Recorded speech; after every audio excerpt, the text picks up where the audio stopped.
Baik, Assalamualaikum warahmatullahi wabarakatuh. Pada pertemuan kali ini kita akan membahas tentang asal-usul dan persebaran nenek moyang bangsa Indonesia. Sebelumnya, seperti yang kita ketahui bahwa Indonesia itu merupakan negara kepulauan yang memiliki berbagai suku bangsa, ras, agama, serta kebudayaan dan bahasa. Lalu, untuk asal-usul dan persebaran nenek moyang bangsa Indonesia ini memiliki beberapa teori, yaitu yang pertama Proto-Melayu, Deutero-Melayu, Melanesoid, Negroid, dan juga Wedid, serta teori Out of Africa dan juga teori of Taiwan. Menurut Sarasin bersaudara, penduduk asli Kepulauan Indonesia adalah ras berkulit gelap yang bertubuh kecil yang mulanya itu tinggal di Asia bagian tenggara. Lalu, beberapa penduduk asli Kepulauan Indonesia ini tersisa dan menetap di daerah-daerah pedalaman, sedangkan di daerah pantai itu dihuni oleh penduduk pendatang. Nah, penduduk aslinya itu disebut dengan Veda yang hidup dengan kebudayaan Mesolitik. Dan penduduk pendatang itu membawa kebudayaan Neolitik. Jadi, ada dua tahap kedatangan penduduk pendatang, yang oleh Sarasin itu disebut sebagai Proto-Melayu dan juga Deutero-Melayu, yang mereka itu diperkirakan datang ke Nusantara lebih dari 2000 tahun yang lalu.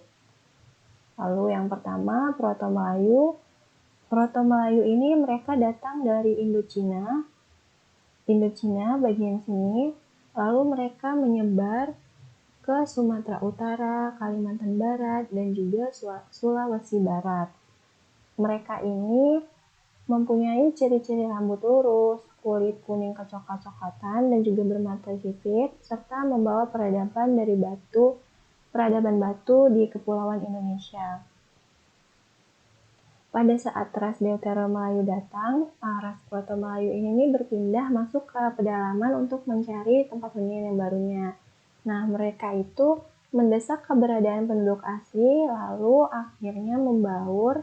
Untuk saat ini mereka menjadi suku bangsa Batak, Dayak, Toraja, Alas, dan juga Gayo. Nah, pada saat adanya pengaruh-pengaruh agama seperti agama Hindu, Buddha, maupun Islam, Proto-Melayu ini mendapat sedikit pengaruh. Namun, mereka mendapatkan banyak pengaruh ketika adanya persebaran agama Kristen sehingga mereka rata-rata menganut agama Kristen. Lalu yang kedua yaitu Deutero-Melayu. Deutero-Melayu ini persebarannya dari Indochina, lalu mereka ke Malaysia, lalu ke Sumatera, dan akhirnya menyebar ke seluruh kepulauan Indonesia. Mereka ini membawa kebudayaan yang disebut dengan kebudayaan Dongson.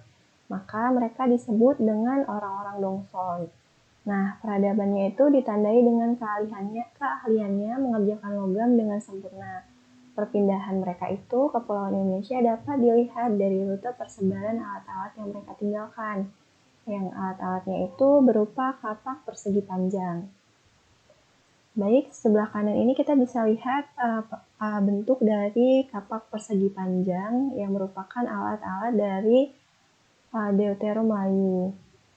Nah, kebudayaannya itu yang pertama membuat perkakas dari perunggu, lalu yang kedua membuat irigasi pada tanah-tanah pertanian, lalu yang ketiga peradaban pelayarannya itu lebih maju dari pendahulunya dengan adanya ilmu perbintangan.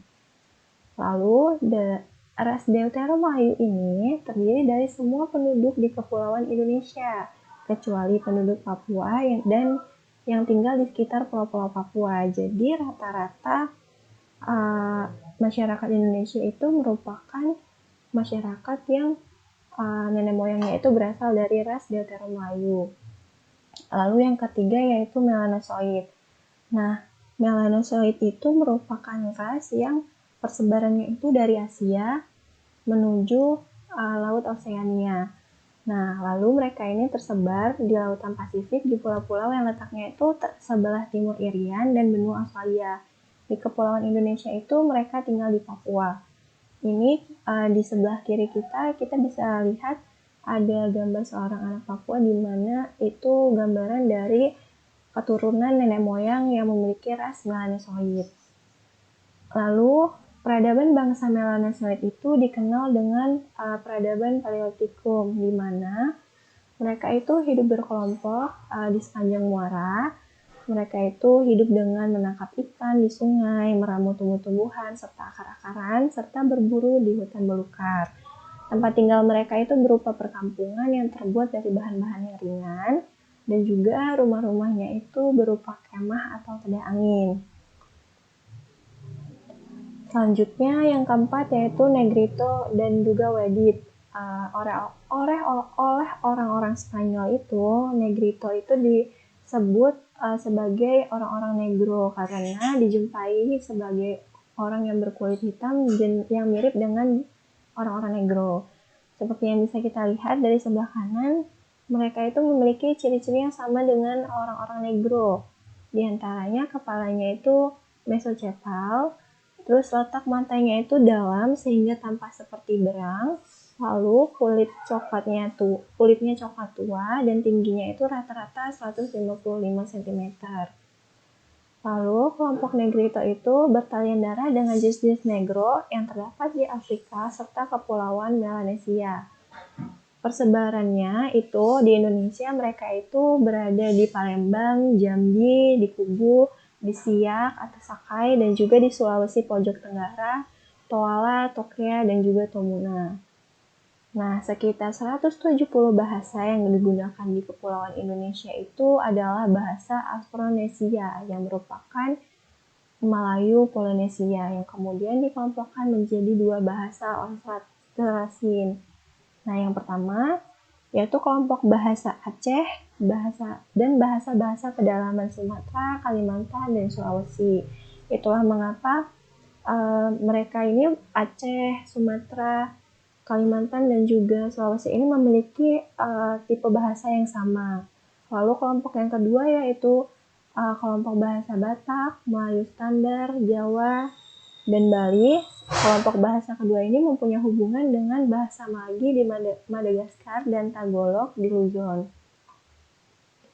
Nah, berdasarkan materi yang Ibu jelaskan tadi, dapat disimpulkan bahwa terdapat beberapa teori yang mengenai asal-usul dan persebaran nenek moyang bangsa Indonesia. Di antaranya yaitu teori yang pertama Proto-Melayu, di mana Proto-Melayu itu tersebar di Madagaskar sampai pulau-pulau paling timur di Pasifik.